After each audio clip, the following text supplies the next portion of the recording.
welcome to the February update for the City Manager's newsletter. I'm glad you could join us.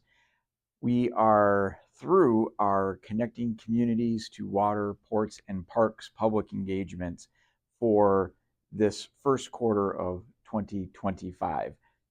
We had engagements in the Jackson Hill neighborhood at the Cimaray Center. We had one on the east side of town at DPW and at the GVSU hub in downtown Muskegon. All of the sessions were well attended, and we received good feedback and questions from the public. Next steps in this project will be for us to finalize the agreement with MartDoc, and that will be coming to the City Commission at a future date for consideration and hopefully approval.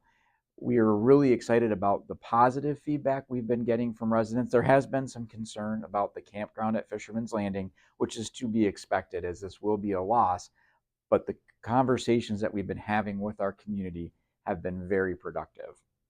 I also wanted to touch on federal funding. That has become a concern and a topic of conversation over the past couple of weeks following an Office of Management and Budget memo that went out in late January, noting that federal funding would cease for many programs. Staff has taken the time to look through our federal funding numbers and get a good handle on the number of projects and the total number of dollars that we receive from the federal government, as well as understanding how it impacts different programs and jobs here at the city.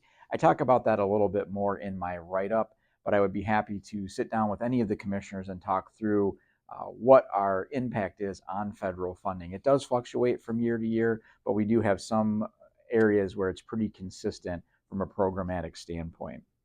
Lastly, I want to celebrate one of our great community partners here in the city of Muskegon. The Muskegon Museum of Art had its expansion grand opening recently, and it is a phenomenal space. If you have not had the opportunity to check it out, I highly encourage you to do so. The team at the Muskegon Museum of Art and its board of directors have really outdone themselves with this new space. It will continue to put Muskegon on the map from a tourism and cultural standpoint, and will really anchor the art and public art scene within the greater Muskegon community. Thank you for clicking on the newsletter, and please click around for other updates.